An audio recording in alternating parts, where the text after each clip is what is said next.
I'm not making any money talking these days. Good Christ. I'm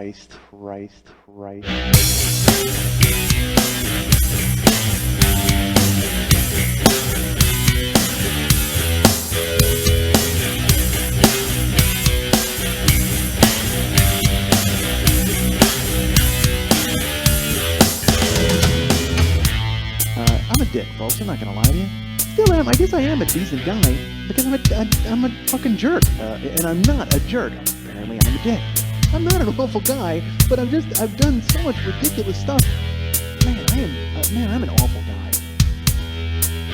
Hey, what's happening? Mike Schmidt, 40-year-old boy podcast coming to you live after a false start. I started the show and I went, "Hey, what's happening?" and then stopped talking. Like I don't know why I stopped talking. I just did. Like this weird, like frozen. It was weird. It was strange. I don't know why I did it. It was a pregnant pause, folks. Pregnant. That's as close as I'm going to come to having a kid. Pregnant pause. I want to win the lottery and have a baby. I was talking to Karen about that. If we won the lottery, would we get a kid? Like go, like adopt one.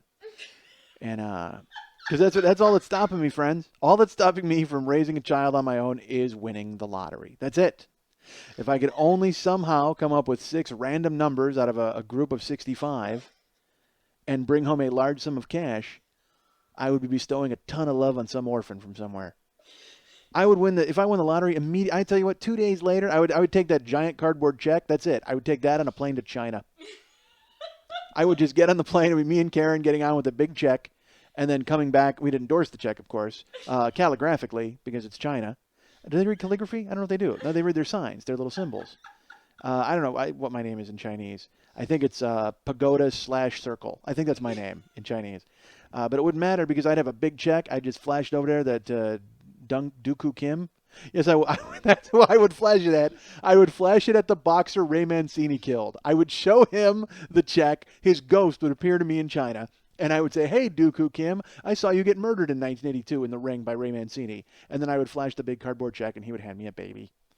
And and then Karen and I would take the ghostly baby of Dooku Kim back on the plane home.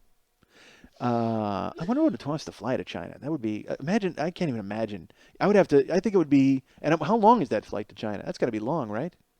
That's got to be long. I asked Lili, because Lili knows. Listen, if you ever want to know anything about flights and their length, go ahead and talk to my friend Lili von Stupp. She's the producer of this podcast, and it dawned on me earlier today, I don't give her enough credit. It's very nice of her to have her doing this for me. I appreciate it. And whenever I do the show, I'm like, "Hey, what's happening, 40-year-old boy, idiot?" And then I should say, with producer Lili von Stupp riding shotgun. I should throw that in. That's what should be said at all times. Because the best part of it, she takes the sidekick thing so seriously, she actually wears a Robin costume when we're doing the show. She's wearing, and she's got a big, crazy Burt Ward cock tucked off to the side, too. That would be awful, watching the old Batman show, and it was just like, holy shit, I'm not sure, but it looks like Robin might have a shoe in his pants. What the hell's going on there?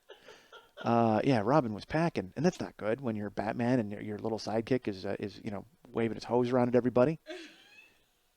How does Catwoman not rape Robin right away, immediately? She always went for Batman, and why not? Adam West, smooth. All right, I love the old Batman show. I love Batman. Have we covered Batman? I think I've covered it many times. I love Batman. I bought Batman. I bought the Dark Knight DVD at on the street. Crazy bootleg. And I know I'm in SAG-AFTRA and I shouldn't be doing that. But $5 Dark Knight, I'm fucking in. I said, you know what? Give me 2 carnitas tacos and a fucking Dark Knight DVD. Done. And a Jalisco cactus soda. Is that Jalisco? Is that what it's called? Jalisco? I think it's called that. Or as my brother would call it, Jalisco. Because my brother can't pronounce Mexican J's. And by the way, that's a great bar by my house, Mexican J's. It is fantastic. We'll go there and watch World Cup soccer every 4 years. I should visit them a lot more often. And they go every 4 years. I walk in with my big cardboard check. So it's Lily's writing. She's scrawling, frightening me. What is this? A note? 17-hour. Oh, it's a 17-hour flight from Los Angeles. I enjoy the fact that you've decided to become like the Marx Brothers that didn't talk, or was it the Marx Brothers who didn't talk? Harpo? You're Harpo. All of a sudden you're now Harpo and you can't fucking talk. So I'm gonna get Lucy to do a mirror thing with you, and then I'm gonna shoot myself in the fucking head because Lucy was never funny. I don't. Why was I angry about it? Why am I angry at Lucy never being funny? That's a Lucy crying noise. Lucy McGillicuddy. Mrs. Carmichael. That's Gail Gordon. I'm just free associating things from the Lucy show. God, Lucy's awful. So bad. And Ricky's bad. And Fred Mertz is married to Ethel. And then they had a kid. And John Wayne was on there. Again, folks, Wikipedia. I'm just going to read the Wikipedia entry for the Lucy show. That's what I plan on doing. I don't know if you know about the Lucy show. It was the first show ever for television. Thomas Edison turned on the television and fucking Lucy was on being unfunny. Yeah, terrible. Actually, I like that a lot better than you scrawling notes to me. That was bad. So it's a 17-hour flight from L.A. So I could listen to 17 episodes. No, actually, I could listen to 9 episodes of this podcast. Because I do nothing if not fill time with crazy filler and talking far too much. Because usually I should just get right to the point, but instead I wound up talking about a giant cardboard check. I had sushi lunch today. I went and had sushi today before I came over here, and I, of course, I'm alone. I'm alone. Why you? Does that mean we're not going to lunch after? Oh, we're going to lunch. Come on, sushi's going like that. I mean, it's like. All I had was I had a baked crab hand roll, I had a salmon skin hand roll, and I had a salmon caviar sashimi, which was real good. I'm sure you have. Now hold on a second. Now go back to notes. Start writing punchlines there, because then everybody's gonna be like, "Get your lady friend of Mike. I can't hear her clever witticisms." And that's it. Oh, you've done a hand roll. I got it. Okay, kind of like what you just said a second ago. Fantastic. So I went to get sushi lunch, and then I'm sitting alone at the sushi bar. I'm solo, and there's a woman next to me going over a script because she's very important and very talented. And she asks the guy when you go to the sushi bar, they give you ginger and wasabi, and I don't eat them at all. Usually Karen just takes my ginger, and the wasabi just sits there lurking. But this woman is sitting next to me, and she asks the chef, "Hey, can I get some more ginger?" And I said, you can have mine if you'd like, because usually my wife eats mine.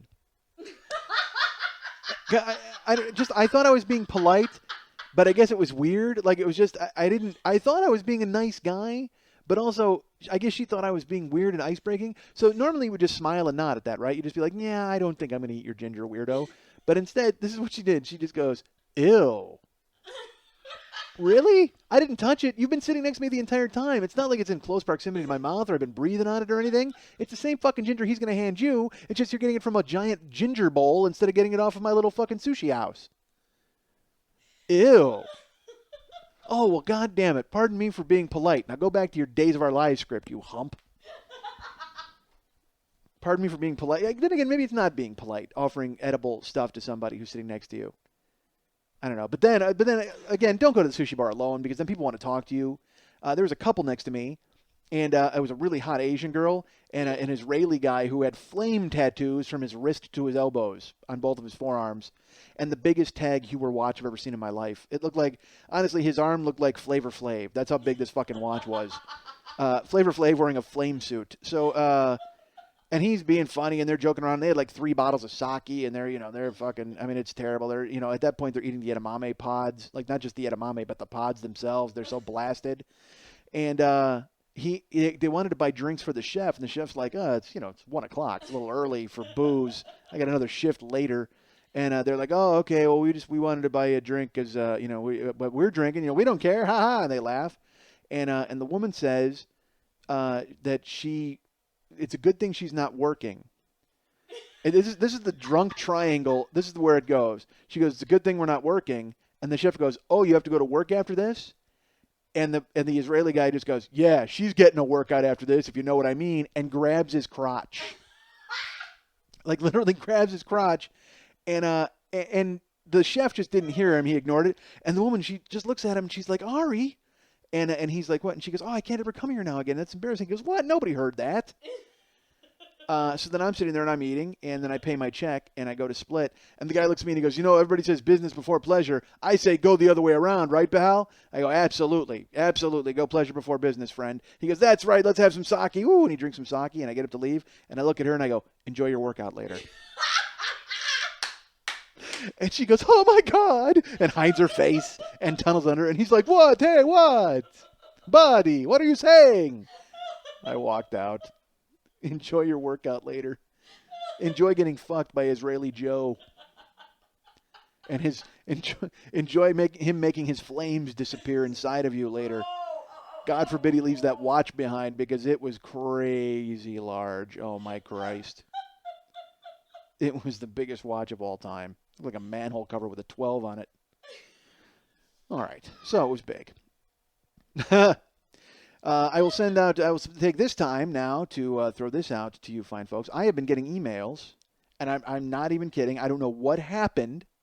I don't know why this week chose to be the week, because I get these sporadically. I get these periodically. I'll get these emails. This week, I got 5 emails asking for pictures of Lili to be posted. And not just pictures. Like, one guy wrote me, and he's just like, and this is the exact quote. The guy's like, "Wow, I really like your show, and it's really funny." I'm sort of paraphrasing, but I'll remember part of the quote. It was, "Your show's really great, but boy, I'll tell you what, I really love when that Lili laughs. I don't know." He goes, "Man, I know you're married, but I don't know how you can keep from shoving a cock in her mouth when she's sitting there laughing the whole time." And I won't say his name, but he signed his name like blank, the Horny Mailman. That's the guy's. That's his signature. I'm blank, the Horny Mailman. Alrighty. Look, I know you're married and everything, but I can't believe you don't mouth rape that chick every single week. And I don't know if you said that you don't or that you don't think about it. Like as if I was pondering it. Like I'd be sitting here, you know what? I could go ahead and do the rest of this show. You know what? Fuck it. I'm leaping on a chair and going to work. I am just going to fucking tonsil fuck this girl. Yeah, it just seemed like, but I mean, he wasn't the only one. I mean, I had 5 emails this week of people going, well, you know, you should really post pictures of Lili because like she's like really hot and sexy, and almost as if I was like her dad. Like, and it's so funny. These emails are the equivalent of a teenager with his hands behind his back, and he's just kind of toe kicking the dirt, going, "Oh shucks, well, you know, your girlfriend is real pretty, you know, and I sure would love to see a photo of her." Dudes, I got news for you. Google it. You'll find every naked photo you could ever imagine of Lili online in her burlesque costumes and everything else. No naked. There's no naked photos of you online? Not yet. But yeah, she's so go to burlesque411.com. And you know what? Go to my MySpace page, and Lili's my friend. Go to her MySpace page. I'm sure there's a bunch of pictures of her tits on there, so go check those out. I don't have to post those. I'll give you just the portal. I'll give you the doorway. I'm a gateway drug. I'm the gateway. I'm the marijuana to Lili's heroin. So go find her through my MySpace page, and then you can find the pictures. And then and I can't even imagine what a horny mailman does. That's awful. Like if he's thinking that, think about that next time some guy puts something in your mailbox. And that's not even good for that guy, because all he does is he spends all day putting stuff in a box. So don't tell me that every day he's just not like, "Oh, fuck, I can't. I wish I could fucking lose my watch in that chick." Blank, the Horny Mailman. I don't want to say his name because God forbid that somehow, you know, Speedy McZip Code finds out who he is and whacks him. Because they are laying off people. I just read that. They're laying off a ton of people at the post office. For the first time ever, they're laying off people. Things are great out there, folks. I just read today that American Express is trying to get some... this has nothing to do with finances at all, but did you see that the woman killed herself at Paula Abdul's house today? And it's so funny to see the news coverage, because I saw the name, and there's the AP story is like a former American Idol contestant, Paula Goodspeed, wound up killing herself. And I will admit, when I saw the headline and it said Paula Abdul fan found obsessive Paula Abdul fan found dead outside Paula Abdul's house, I immediately thought of Matt Belknap, who I used to do Never Not Funny with. Because Matt, we used to tease him all the time because when he was a kid, he had like Paula all over his walls, and he was like a crazy fan. And it made me laugh because I immediately just pictured Matt, who's, you know, he's like doing very well for himself. And I'm like, what did he finally just jump the fence? I'm like, you know what? I got to rush over to Paula's house and put a bullet in my fucking head. Seriously, just as a final, please do something for me, Paula. Yeah, but then I saw the news coverage is great because, again, AP is like, a former American Idol contestant who was obsessed with Paula Abdul has been found dead outside. But then you go to the blogs, and it's a deranged Paula Abdul fan, you know. And, of course, she's deranged because she winds up killing herself or whatever the fuck she did. But still, I laughed at that was the complete dichotomy of the news coverage. This poor woman, this fucking nutbag. And then I see the videos online of her singing, quote unquote. And is anybody surprised that this happened? I'm shocked it didn't happen sooner. I mean, I can't believe that fat hippie from last year. I'm surprised somebody doesn't fucking just Rupert Pupkin and grab Simon and hide him in a basement somewhere. This show is so close to being stalkerific and having people do crazy shit. And I can't believe somebody doesn't pop Seacrest or put a bullet in their own head. I mean, those shows are live. Why wouldn't you shoot Sanjaya in the face? I can't believe this doesn't happen more often, folks. I have very little confidence in America and American people. It's like when people talk about Obama and the possibility that he could be assassinated, I don't think it's going to happen because apathy trumps rage in this country. Nobody's angry enough to do anything. People will get angry, and then immediately they just go, oh, I forgot Celebrity Rehab's on. I can't do anything. I got to see if Nikki McKibben cries. Yes, she will. Spoiler! I got to see if Steven Adler's going to talk out of both sides of his mouth. Yes, he will. No, he won't. Because he had a stroke. Because he's a fucking heroin-addicted drummer. How does a drummer get addicted to heroin? That's like if the bass player kills himself. Nobody fucking cares. Seriously, nobody cares. Steven Adler crying. And it's funny, Steven Adler, I don't watch... First of all, I don't watch Celebrity Rehab. Okay, I got to tell you, I just know who's on it. And I saw a clip online of Steven Adler, like, crying. Steven Adler, I don't know if he's talked about this on the show. Steven Adler has, like, sucked cock for drugs. I mean, he was that far down. And he's told those stories in other places. And now, all of a sudden, he's a fucking TV star. God damn it. This is terrible, folks. Terrible. I don't get it. It's so fun to see these people get fucking famous for nothing. And inevitably, you know what they're all going to do? Kill themselves at Paul Abdul's house. And you know what? Do America a favor. If you're going to do that, take Paul out before you go. Why would you just do yourself? That's not going to get you any lasting fame, because then you know who you are? Deranged Paula Abdul fan found dead. You're not crazy fan who killed Paula Abdul in a final gesture of goodwill toward America. And now if she gets a bullet put in her head, I will immediately get a phone call. From who? I don't know, but from somebody, I'm sure. I had here's what I did this week, folks. I'm on like 3 hours of sleep. I'm like crazy weird. I've been filling in at the graveyard thing again for my buddy. Here's Mike Schmidt's life, folks. This is where Mike Schmidt lives. This is how Mike Schmidt conducts his business. This is how things happen for Mike Schmidt in this world. Mike Schmidt heard about a show called Sports Soup. This is a comedy show where they were going to do comedy and they were going to write jokes about sports. If you know anything about me, you know that I was born to do that job. I was born to be the guy who wrote on Sports Soup. And it's funny because I've written for Cheap Seats. I was a freelance guy who contributed to More Sports and sold them jokes. So I've done this before. I was in the mix for a job at a show. I don't want to say where it was, but let's just say there was a famous radio personality who spent some time burning on ESPN. So I was in the mix over there too. So I've come close and then not gotten stuff. But when I heard Sports Soup was happening, I'm like, I got to find a way to get this. But again, I have no agent for writing.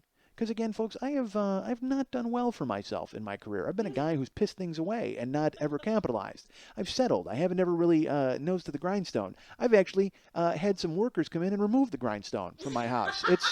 It's been taken out. It's just completely gone. There's an empty space there, and that's where I store my Xbox. So,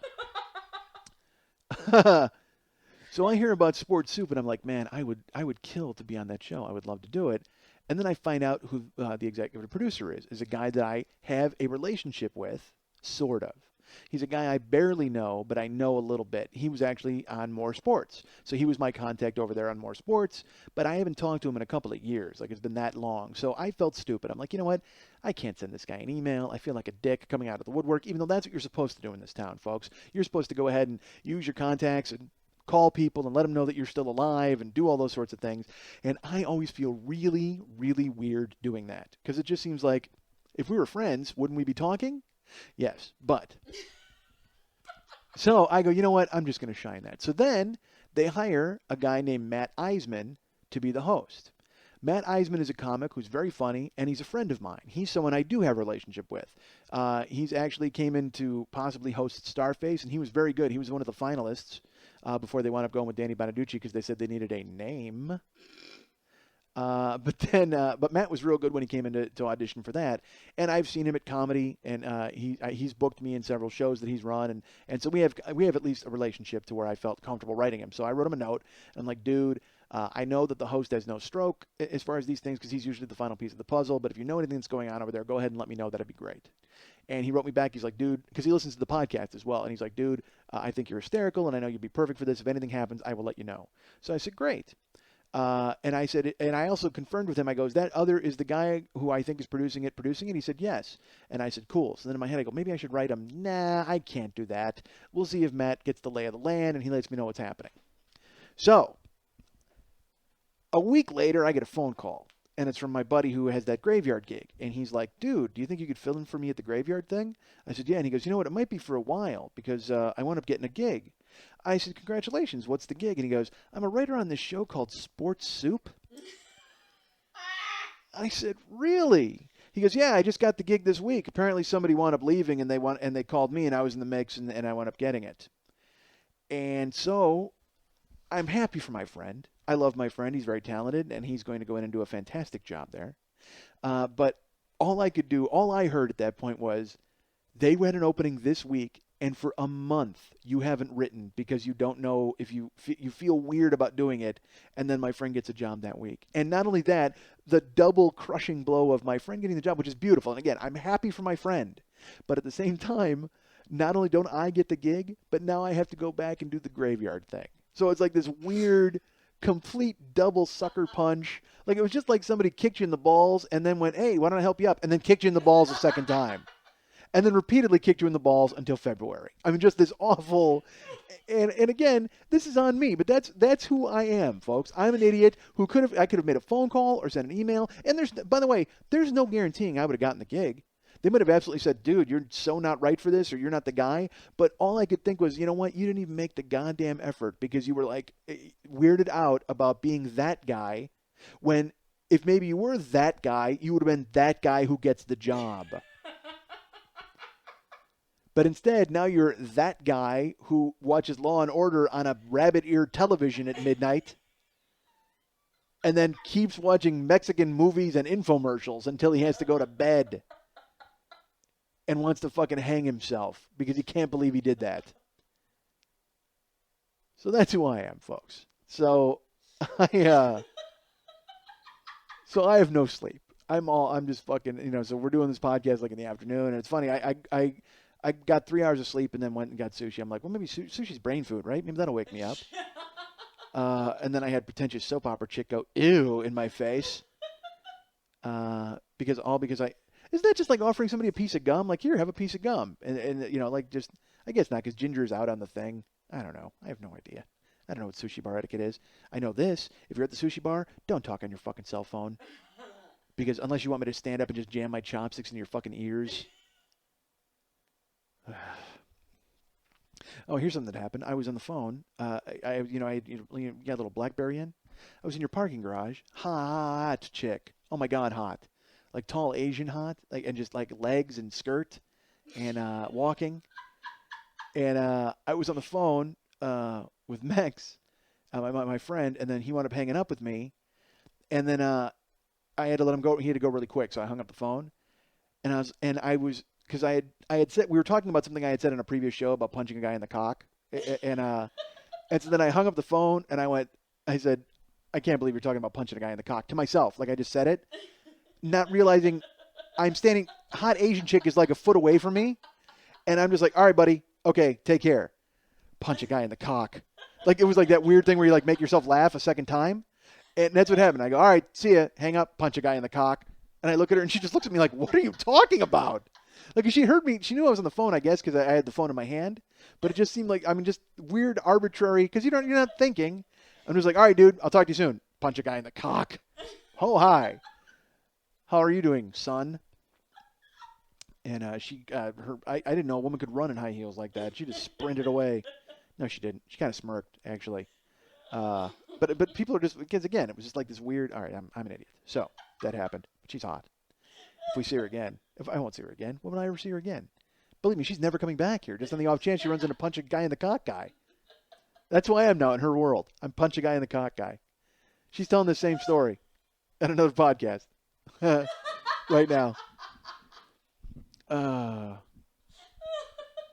been a tough week in Los Angeles, folks. We have a lot of no on 8 rallies. because apparently word has not gotten out that voting is finished. These gay folks don't seem to understand that the voting has been it's been accomplished. We're done. I mean, no on 8. It's like no on 8 is actually 8 because 8 is here. It's not going anywhere. I don't think, unless they somehow have a rally to turn it over. I guess, but believe me, that's all they've done is had rallies this week. Which means, quite frankly, that 98% of the podcasts in this country are going to be dark for the rest of the week. Because all there is me, the Onion, Never Not Funny, and then 1,000 gay people talking into fucking headsets all over America. It's literally like, Gay Joe and Gay Steve and Gay First and the Gimme Gimmes. I mean, it's just like every gay band, every gay person has a podcast. And I can imagine what they're talking about this week. No on 8. It's funny. I think the best thing for gays, actually, just in the short term anyway, was having 8 not pass.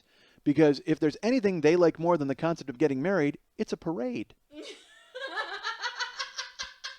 So by continuously having these marches and rallies, they get to have all the parades that they fucking want. That's great. That's good for you folks. Hopefully, eventually it breaks to the point where you can wind up getting married and everybody can stay home, and that's fine. But right now, you guys ought to start making some floats and enjoy this time. Fuck that once a year nonsense. You guys should put on your fishnets and your wigs and your fucking RuPaul outfits and climb on your floats and drive by the Mormon church and point at those cocksuckers. Who do they think they are? Keeping you people from getting married while they keep marrying 9 and 10 women at a time. Fuck those Mormons. Yeah. Their magic underpants. Fucking everybody is insane. Everybody in the world is crazy. And I love the fact that they can legislate they're crazy. Like the Mormons are just like, well, yeah, we get married to 10 people and have magic underpants, but fuck you, gay people. No, look at a goddamn mirror. Jesus Christ, why can't you just live and let live? Live your crazy shit and let other people live their crazy shit. What do you care? God damn it, everybody. Lighten up. Don't get it. Take a tip from Blank the Horny Mailman. And just do your job all day while you're thinking about jerking off to some chick you'd never met. Keep wondering how someone. I just love that thought process. I can't believe you don't rape her while you're doing this. Yes, but that's absolutely. Believe me, it takes every fiber of my being to keep from leaping over the table and ruining my and her relationship for the rest of my life. God, I wish I was going to prison. Oh, here's something I did this week that illustrates what a child I am. I'm an idiot. So I'm in the shower, and I'm taking a shower. I'm getting all clean and scrubby. And I don't know if I mentioned this. I used to live with a bunch of dudes in Lake Tahoe, and they were all for pranks. Like, they enjoyed pranks. Like, literally, anyone who went to the bathroom, and by the way, I need to stop saying literally on this podcast. I'm going to change the fucking name of this podcast to literally, because I listen back to it, and I say literally 1,000 times. I say literally 1,000 times. Moron. So, I lived with these guys in Tahoe, and again, they were into pranks. And I hate pranks. I'm not a prank guy. But if you're living with like 4 other dudes, well, first of all, it was 3 dudes and me. So it was 4 dudes in a 2-bedroom, and there was some couch sleeping and some floor sleeping. And then, hey, guess what? Let's have these guys come for the summer. So then there's like 7 dudes living in a house, in an apartment where, the walls in the kitchen are covered with Hustler centerfolds, and there's nothing but ramen and beer. So that kind of house. And if you took a shower, you were going to get cold water dumped on you. That was just going to happen. You were going to be in the shower, and they were going to dump a full pot of cold water on top of you. Also, anybody who went to the bathroom in our house, anybody, man or woman, anybody who stopped by, used the bathroom, we were going to burst in and take your photo while it was happening. Just that's the way it was. And it's so funny when I see stuff on the online now, like when a guy passes out and they cover him in marker and they write a bunch of shit on him. All I can think of is that guy waking up and then going, I'm going to murder everybody. Everybody in the world is going to get killed. Because I would do that. I'm not good with pranks in that respect. And it's funny because I'm watching The Ultimate Fighter, which is a reality show on Spike, where the UFC basically locks 20 meatheads in a house and has them hang out waiting to compete for a fight contract. But they don't give them television, they don't give them books, they don't give them radio, and they don't give them contact with the outside world. All they have is a pool table and booze. and it's a bunch of fucking cement heads in a house. So this season, they've all decided to play pranks on each other. It started when a guy took the other team. There's two different teams. So this guy took the other team's underwear, and he soaked them. He took all of their underwear, dirty or clean, and he soaked them in water, like completely made them wet, and then wrapped them in plastic wrap and hid them in a freezer. Ha ha, prank. So then a guy wound up going ahead and using cling film, like plastic wrap, and he plastic wrapped this guy's belongings underneath his bed, but under like 1,000 layers of cling film. So the guy had to cut it out. Ha ha, prank. Get it? Isn't that funny? Then a guy put itching powder in the other team's bed, which basically is saying, hey, you know what? I'm going to pour fiberglass on top of you. Let's see how you deal with it. Because itching powder is awful. So one guy's pissed off that they put itching powder in his bed. So he goes, well, fuck it. He goes and pisses in another guy's bed. And they're like, so then the coaches get involved. And they're like, hey, one of them is like, hey, maybe we should slow down on the pranks. And the other one's like, come on, boys will be boys. Let these guys do their pranks. So then they start stealing each other's food. Like there's this thing where they're stealing each other's food. So one of the teams keeps eating the fruit platter belonging to a guy on the other team. Now, I got to be honest, if I'm the guy on the other team and I come home from a workout of fucking MMA and I'm waiting to eat my fruit and my fruit is always gone like 5 days in a row, I'm furious. So I don't blame this guy. He came up with a plan and he ordered a huge fruit tray and then he pissed in it. And he got 3 of his teammates to also piss in it. And then he resealed it, put it back in the fridge, and then the cameras caught these guys taking it out of the fridge and eating the entire tray of fruit. And as they were eating it, right when they were finished, the guy goes, hey, we pissed in that, by the way. Just thought I'd let you know. And they're like, what? And one of the guys makes himself throw up. But the other 3 guys were like, so? Doesn't matter. You got us. Because that's another prank that you want to fall victim to is the old piss in the mouth trick.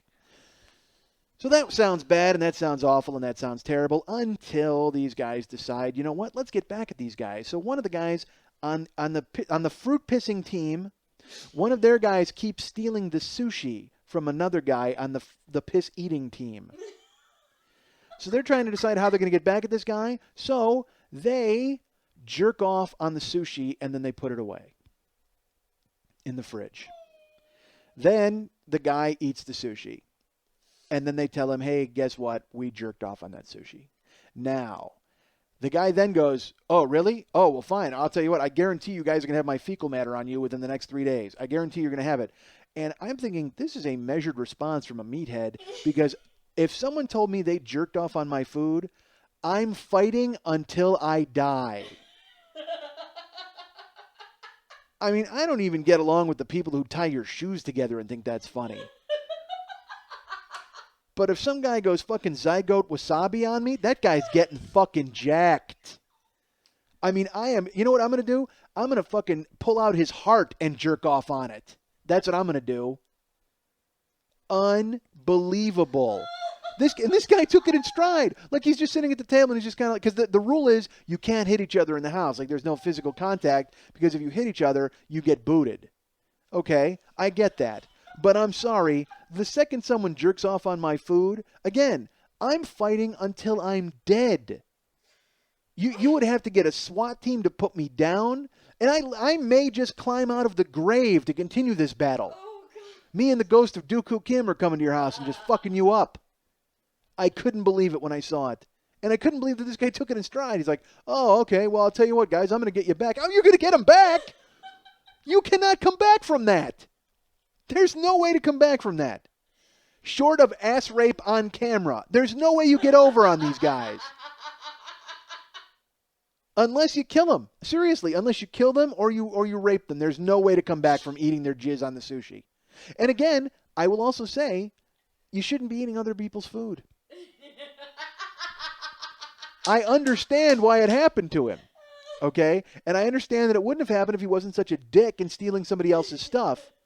But man, if that happens, you forget about it. I would be a non-stop punching robot.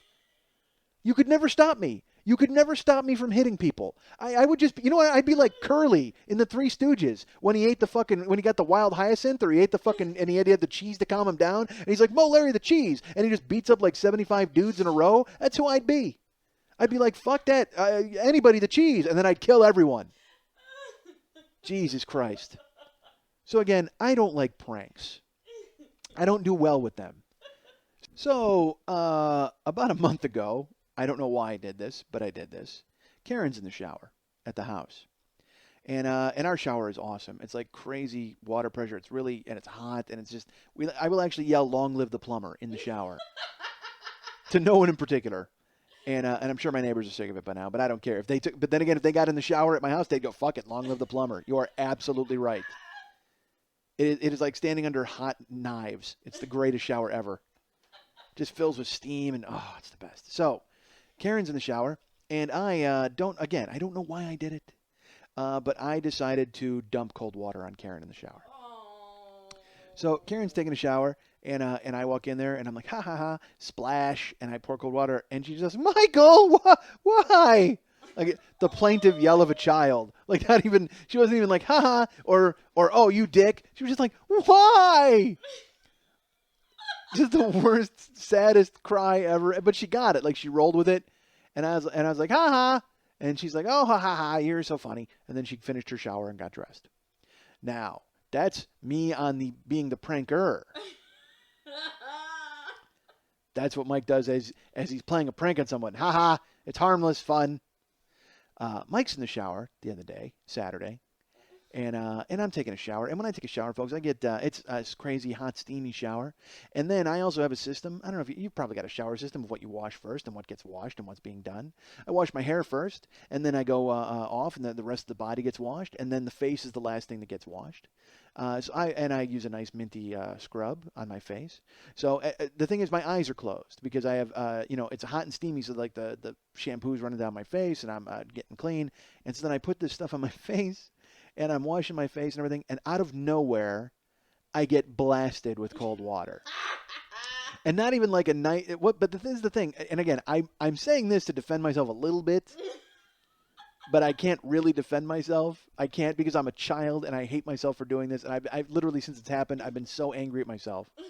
But she didn't just pour water on me. She essentially threw like a glass of like wham, like if you were to throw a shock of cold water on someone, like if you wanted to get a witch to melt, this is how you would do it. You know what I mean? She didn't just like gently pour it on me or oh, haha, look, there's cold water. And again, this doesn't fault her in any way. She was having fun and being silly and doing exactly what I had done to her a month previous. But it just so happened that she did it really fast, and it went in my ear, it totally caught me off guard, and it like blasted me with cold water. And here's what Mike does when that happens. Mike just goes, "Fuck," and like lashes out and kind of blindly, I don't know why, like I started swinging like somebody, like I ate sperm sushi. That's how crazy I went. I reached and I like punched the wall, and then I flailed with my arm. You know what I looked like? I looked like the guy in the Aha video walking down the hallway, and he keeps smashing into the side, like wham, wham, turning from cartoon into dude, from cartoon into dude. That's what I was doing. I'm in the shower turning from cartoon into dude, and then I swing an elbow, and I fucking completely shatter my glass shower door and put my arm right through it. Oh my god! I'm sitting there because it's just, and I'm covered in fucking foam and soap and everything. And I'm like, God damn it. I've got a cartoon to dude, Aha video, smash, elbow right through the fucking glass door. And I just hear it like fucking smash. And I knew it. My eyes are closed, but I know from the sound, and then my arm goes through, and I'm like, oh no. And Karen goes, "Michael." And then I kind of like, and this is how sad I am. I actually like kind of open the door a little bit, even though I could have just looked through the door. I open the door and I squint and I go, "What?" And she's like, You broke the door." And I go, "I couldn't see. There's soap in my eyes." What does that even explain? Like if there wasn't soap in my eyes, I would have seen where I was punching and slamming my elbows in the shower? You ridiculous moron? Who can't take a joke? You 41-year-old child? Starts flailing his arms around it was insane. It was crazy. I just started punching and elbowed fucking blasted through a shower door. Glass shower door, destroyed it. So then I looked at Karen, and again I'm trying to just be like, and I go, "Oh yeah, I get soap in my eyes." And she has this face, because I've done this before. Like Karen has looked at me with this look before, because I'm I've been mad before and done dumb things, like punched my fist through the bedroom door and like all that kind of stupid shit that you shouldn't do. And I've seen that look on Karen's face, that weird like you're an idiot, but I'm sort of scared of you right now face. And there's nothing worse. There's absolutely nothing worse than that face because she did nothing wrong. She was joking and having fun and ha-ha. And it went from, hey, this is a great Saturday to, oh, my Christ, do I need to call an ambulance? What just happened? So I finish my shower. I get out, and there's like glass on the floor, and there's this huge spider crack like all the way up and down the door, the shower door. And I get dried off, and then I'm getting dressed, and I go to Karen, and I go, look, you did nothing wrong. I'm really sorry. I lost it. I don't know why I lost it. I'm just not a good prank guy, and it has nothing to do with you, and I know I did it to you. Please, more important to me than getting the door fixed is making sure that you don't stop having fun with me and being silly and playing jokes, because that would be awful. And she was like, well, thank you for that apology, but she was still frightened of me, and I could tell. Because, you know, because I turned into a fucking raging gorilla at times. It's like, what are you doing, stupid? So I walk out of the house, and I had to be somewhere on Saturday. So I go out, and I go to my landlord, or I go to my manager's house, and it's 9:30 a.m. on a Saturday, and I ring his bell, and this is a guy, the guy who manages my apartment building is, nice guy, but he's never there. Like he's only there sometimes, and then they have like a side business. I don't know what the fuck they have. I don't know. Again, none of my business, and I don't care. I couldn't care less. As long as the shit gets done in my apartment, I couldn't care less. So I buzz his thing at 9:30. He opens the door, and he's in a robe. I go, look, I know it's super early for you, especially on a Saturday, but I just got to tell you, I slipped in the shower, and I smashed my shower door, and it's like broken. It needs to be fixed. And he goes, what? I said, I slipped in the shower. He goes, oh, I thought you said you slept in the shower. Well, regardless of whether I slipped or I slept, the fucking door is broken. Let's fix it. Okay?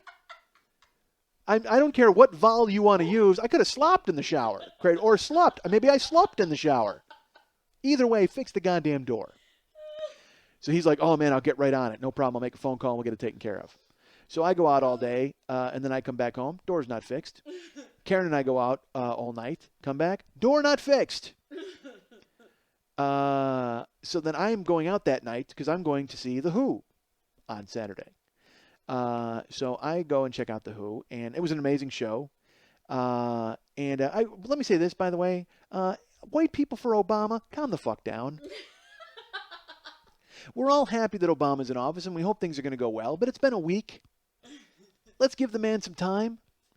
And also, let's quit rejoicing like we just elected Christ. Can we do that, please?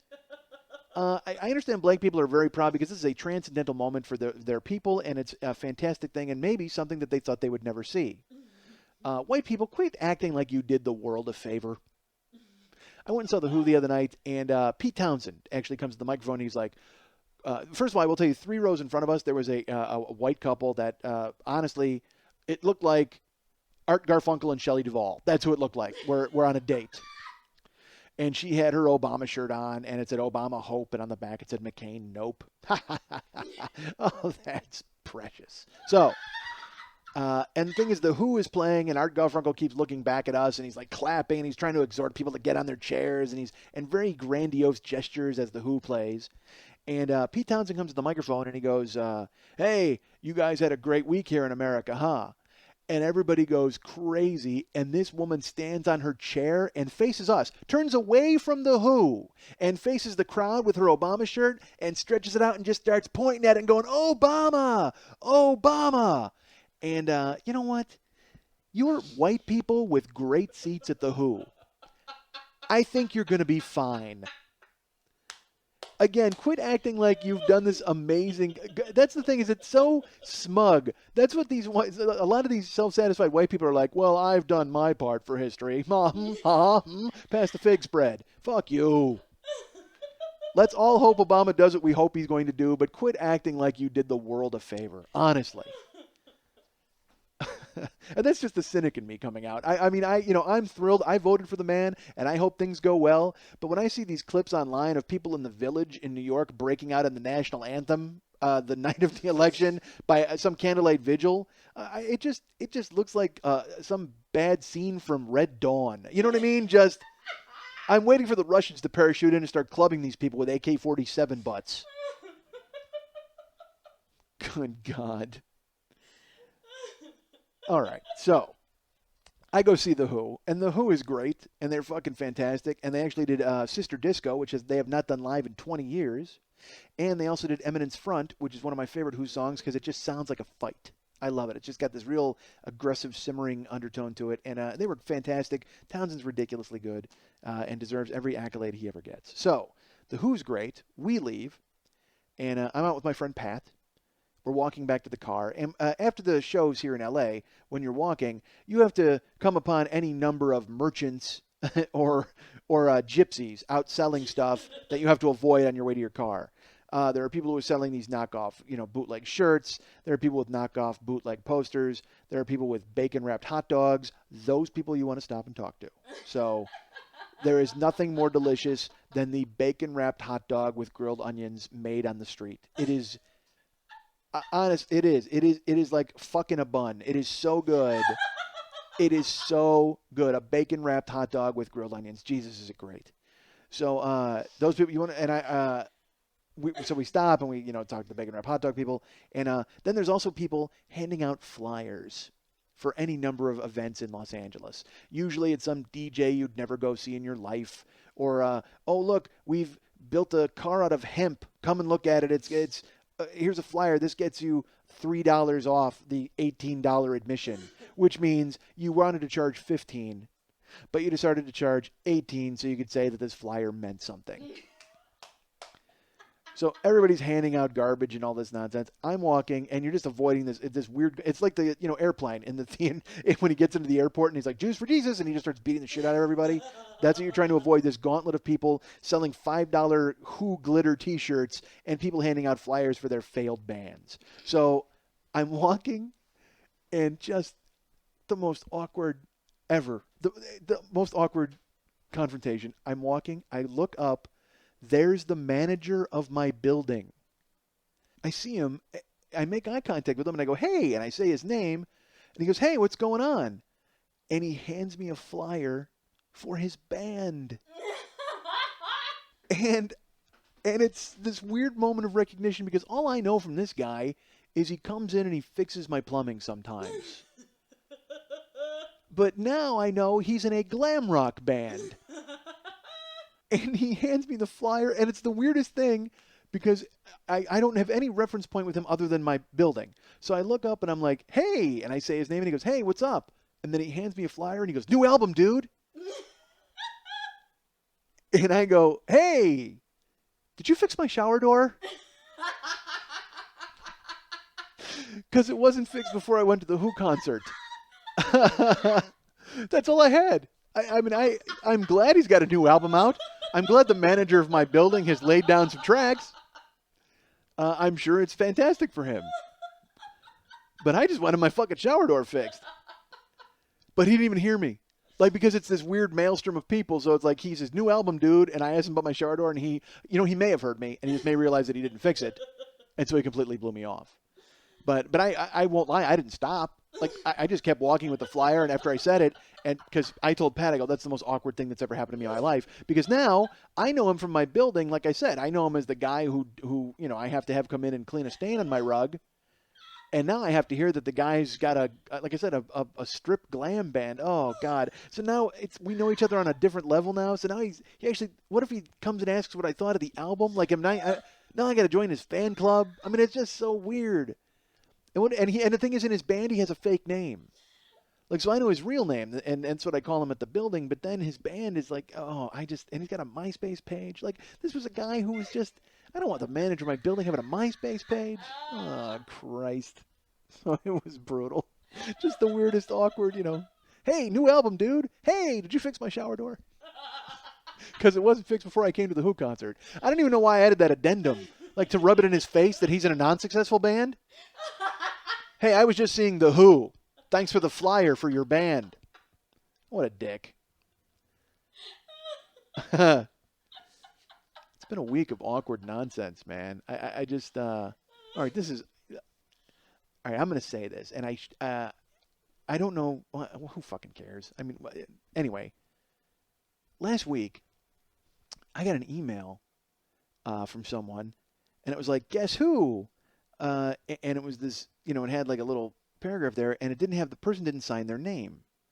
But I realized in kind of deciphering it and seeing the email address, I realized it was from an old girlfriend of mine, a girl that I used to date. And so I was like, well, that's odd that this, person, because and it's bound to happen. I mean, because who among us has not been up at 2:00 in the morning Googling someone we used to date? It just so happened that my name got a hit for this person as they were bored out of their skull one night. So she then sent me an email, and that was nice. It was nice to kind of hear from her. And immediately I told Karen, because you do not want anything like that going unsaid between you and your wife. The last thing you want to do is have have an email correspondence with somebody you used to date and then drop, oh, hey, honey, I don't know, did I mention to you that, that chick I used to bang? We've been talking. Oh, that doesn't go well. So here's how well it doesn't go. I may have actually told this story before. When Karen and I first moved in with one another, I was still talking to this girl that I had used to date. So I actually then, when we moved in, because in the time that when Karen and I were just dating, I still talked to this person. But then when Karen and I moved in together, I called her to tell her that we would not be speaking anymore. Because now, you know what? I had moved in with somebody, and it was serious, and there was no real reason to keep a friendship and keep talking. And I guess that seems weird because I know a lot of people can be friends with their exes and let that kind of stuff happen. But I just felt like, you know what, I just moved in with someone. Let's move on and let's go ahead and see how this is going to work out. And then when she gets sick of me and kicks me out in 6 months, then I'll call this person back. So I'm living with Karen, and I call this girl and tell her that we won't be talking anymore. She's like, fine.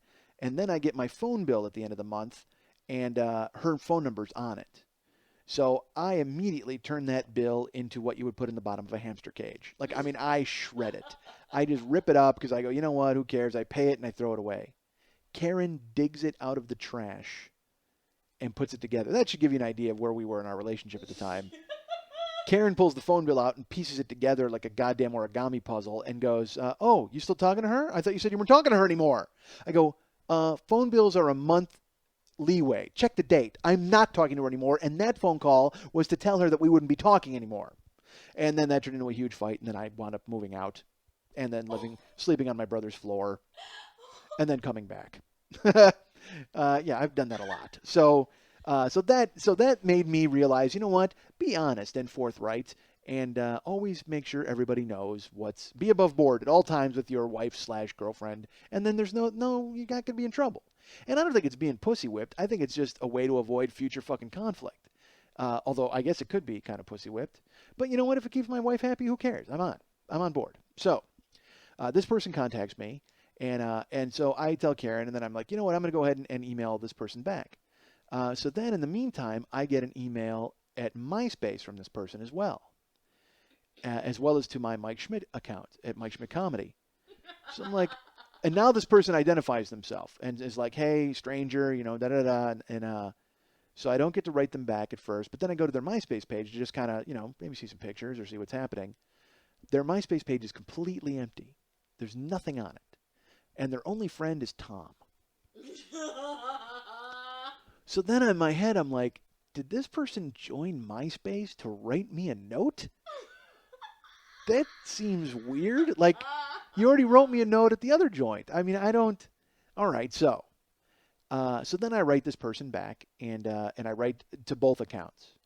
And then I notice that they've started to spruce up their MySpace page. They've gone ahead and gotten some things and put up some pictures and done whatever they were going to do. So then she writes. I write her back to say, hey, I'm glad to hear you're doing well. I will, things are fine for me. Why don't you catch me up with everything you're doing? That's fine. And she immediately writes me a note that says, hey, give me a call. Gives me your phone number. Let's catch up. Well, I'm fucking weird and awkward, okay? I'm barely able to communicate via this person with email. Because, again, I haven't talked to this person in 15 years. And when I was talking to him before, it was because we were fucking. You know what I mean? So, And again, I know people can be friends with their exes, and I know people can go ahead and touch base and all that. And I'm not saying I can't, but I'm also going to say that it's fucking strange for me because the emails alone were weird. Then I get the phone number in the email, and then she also says, "Yes, I joined MySpace because I wanted to send you a note on here," which seems like a weird reason to join MySpace. But okay. So then I tell Karen, I'm like, she sent me a phone number to give her a call. And then Karen was so beautiful. She just poker faced me and just goes, "Are you trying to provoke me now?" And I go, "No, I'm not trying to provoke you. I'm giving you all the facts."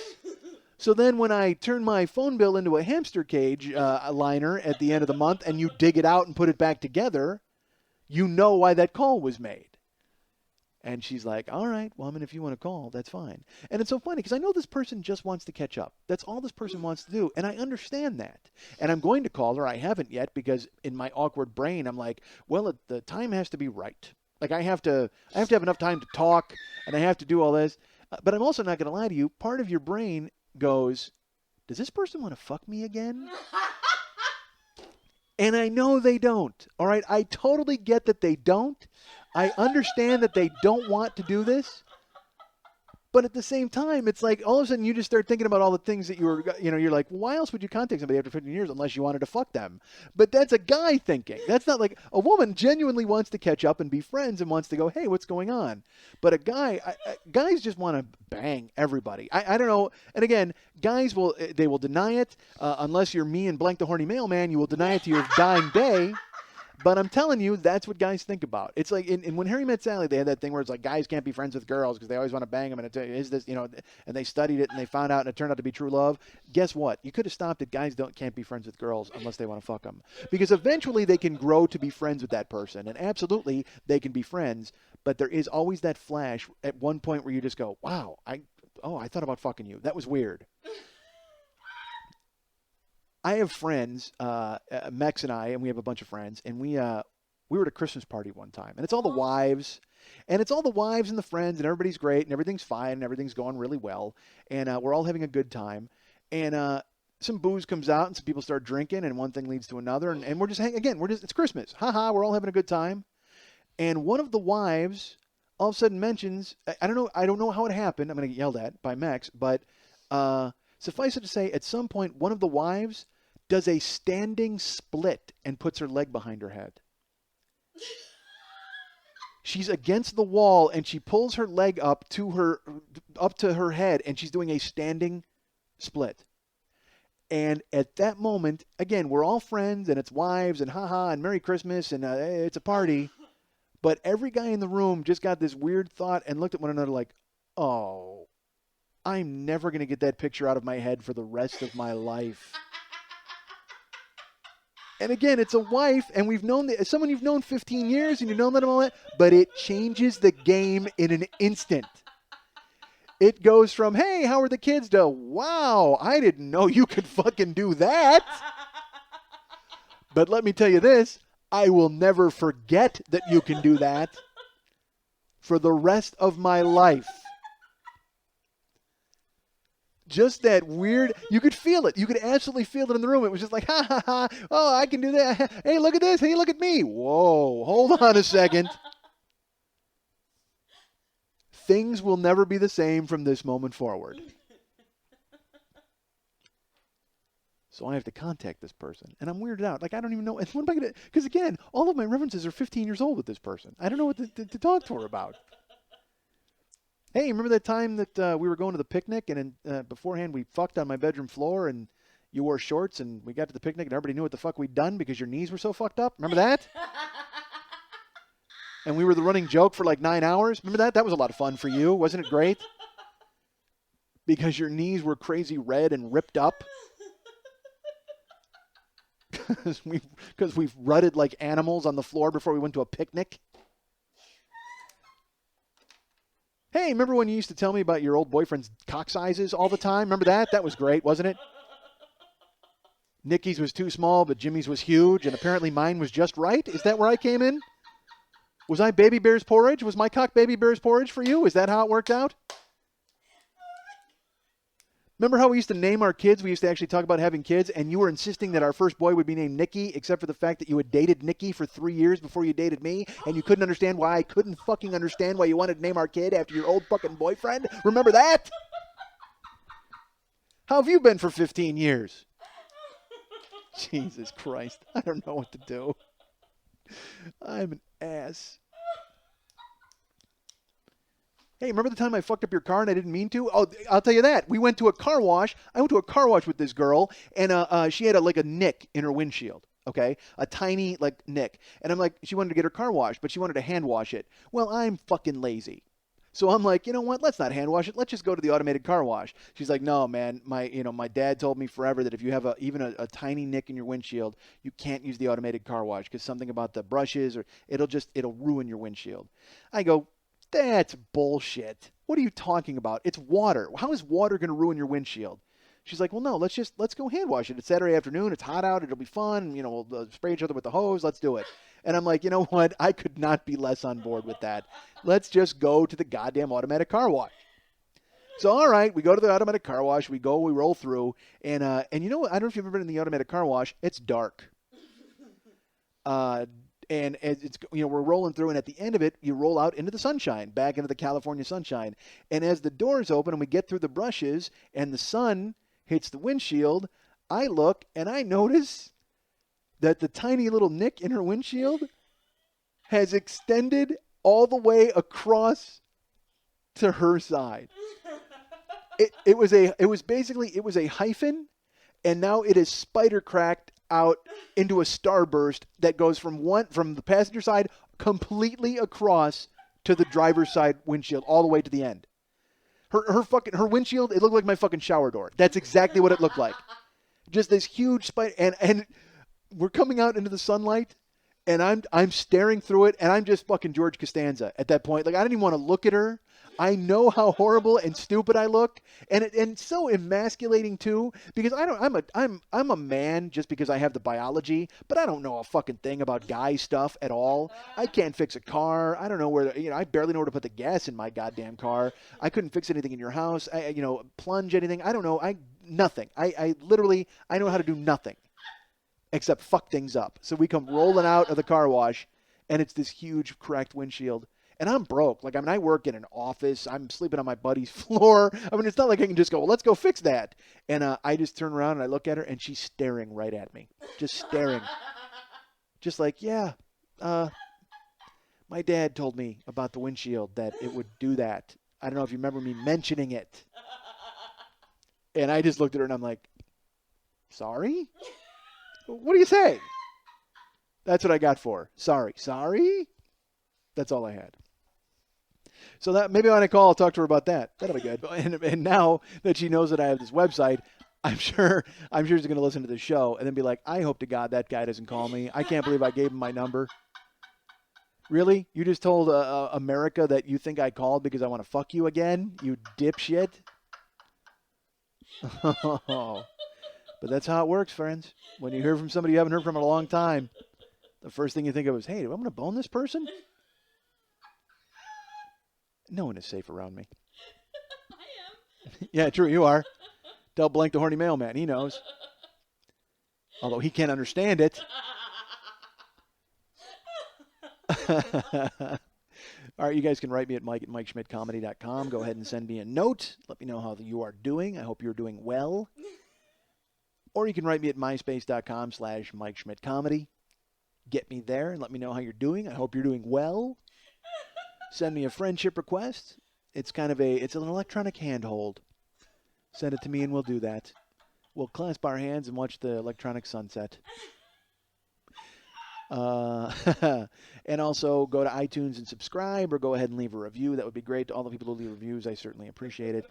I want to plug a couple of things. One, I was just on the Jordan Jesse Go podcast. That's right. They were nice enough to ask me back, and I recorded it. That was what I was doing. That's what I had to do Saturday morning early, that when I was up, and then I smashed my shower door, and then I had to run out and go do that. So I went and did Jordan Jesse Go. So go to the Jordan Jesse Go podcast and subscribe to that if you want, because they're great and funny guys. But definitely get the episode that I was on, because I had a great time with them, and it's always nice of them to include me and have me on. I appreciate it. And that was that. So go ahead and check out the Jordan Jesse Go podcast that I was on. I'm also doing an episode of the Paul Goebel podcast. I don't know when that will be released. And as soon as I know, you'll know. But I'm recording it this weekend, so it'll be fantastic, I'm sure. I'm sure it's going to be great. So go ahead and get the Jordan Jesse Go podcast. Keep monitoring the Paul Goebel podcast, because eventually I'll have a new one out there. And also keep going to comedyfilmnerds.com and reading all their fun stuff and checking out all of their store stuff and reading their reviews. I can tell you this, folks. I went and saw a movie called Role Models last week. It was fantastic. It was, and I can't give anything away. As much as I want to tell you the great stuff that happened, I won't. I will tell you that Paul Rudd is amazing. Stifler, Sean William Scott does a great job. Both of the kids, McLovin, Christopher Mintz-Plasse, is that his name? He was fantastic. I don't know the youngest kid's name, Bobby something, but everybody was great in it. Everybody was really good. And I can't tell you, but for guys my age, you have to see this movie. That's all I'll say. Guys who are like me, who like what I like, you have to see this movie. Again, I want to tell you, but I can't, because I almost stood up and cheered in the theater. Like I was punching, like I was hitting my leg. I was going so crazy. It was all I could do to not just go, fuck yeah. It was so great. So go check out Role Models. It is really great. And so that's Role Models, and Mike at MikeSchmidtComedy.com, and Mike at, MySpace.com/Mike Schmidt Comedy, and iTunes. And go ahead and do that. And also, if you guys are on the mailing list, which if you send me an email, you get on the mailing list, or if you request it, that's great. I'm changing mailing list servers, I suppose. So now it's going to have a weird, I can't get over it. I talked to my web guy, and he's like, you know what, this is pretty standard. Unfortunately, the email server I've been using now doesn't work with my Mac. I loved everything about them. I loved using them. I loved everything. It was very easy to use. But now I have to switch. And now when I have to switch, these people, they want me to put a physical address in the email to prove I'm not a spammer. And then they include their giant logo in my email. It looks awful to me, but it has to be done. So I think this is the last week where I'm going to be using my old newsletter. And then next week, a new newsletter will be coming out to you with a gigantic logo in it. So just know that I don't endorse this company. I just use them, and I pay them for the privilege. So I can't understand why they have to send a commercial in my email if I'm paying them. It doesn't make any sense to me, but that has to be done. So if you don't want to be on the mailing list, send me a note, and we'll get you on the mailing list. That would be great. So again, write me, Mike at MikeSchmidtComedy.com or MySpace.com/MikeSchmidtComedy. Write me to say hello. Write me to say you don't like the show. Write me to say you love Lili. Write me to say you want pictures of Lili. Write me if you want to fuck me. Go ahead and do that, because that seems to be what's happening this past week. It's so ridiculous. I have no, and you know what's funny is because she's found my site and stuff, she's probably going to listen to the show, and now she's going to listen to this show and go, do me a favor, do not call me. Oh, it makes no sense. All right. So and you know what's funny? Because she and I, again, when you date people and you break up and you get back together, she and I did that dance all the time. The worst case of blue balls I've ever had in my life I had with this girl, because she came over one night, and this is when my first road gig I ever did as a comedian, and I was out, and she came and she saw the show, and then we went upstairs and rolled around in bed for 9 hours. I mean, until the next morning at 10 in the morning. We were in bed my cock never came out of my pants.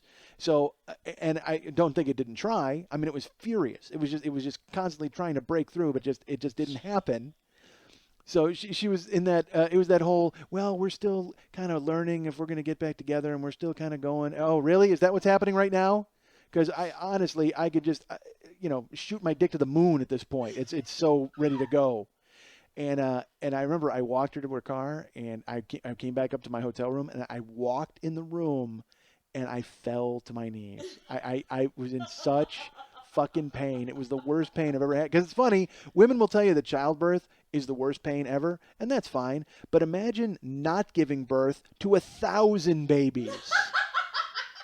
That was what it was. And I just walked in, and it was this horrible, and it was so funny. It was like, must jerk off immediately, must take care of business. And I did. I walked in, I closed the door behind me, and I couldn't even get to the bed. I jerked off in like the foyer of my hotel room and unleashed the dogs. And I was like, thank God, finally. And it had to be done because I could barely walk. I put up a brave front just to get her down to her car, and I got into my room and I fell down. I could have died in that position. They would have been like, well, other than the waiting pool full of sperm here, I don't know what could have happened to this guy. I'm surprised that I didn't jerk off, and then I wind up like sucked out like Connie Nielsen at the end of Devil's Advocate. You ever see that?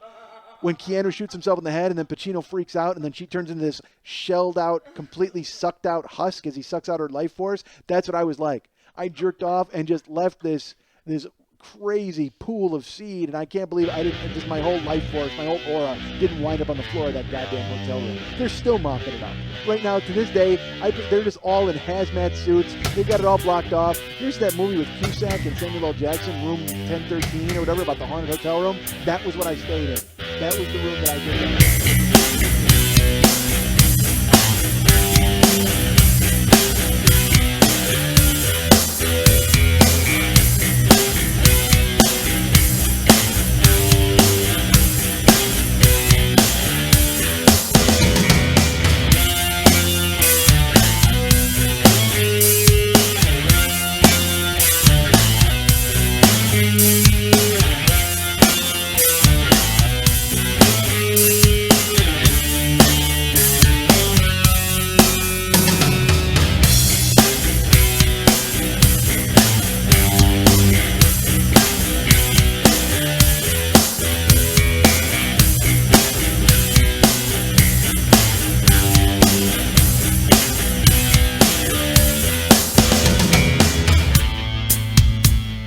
I'm a dick, folks. I'm not going to lie to you.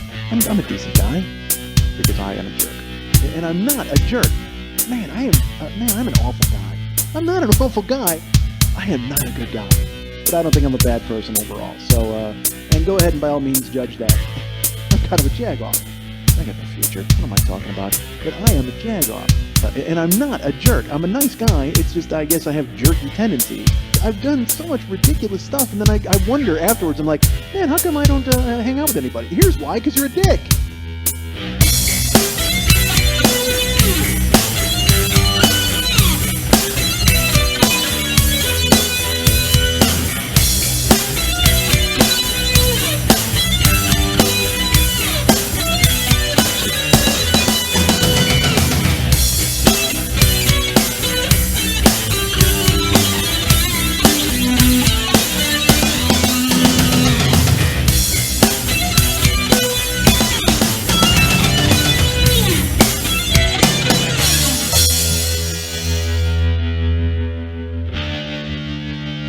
You're fake. You're fake. You're fake. You're fake. You're fake. You're fake. You're fake. You're fake.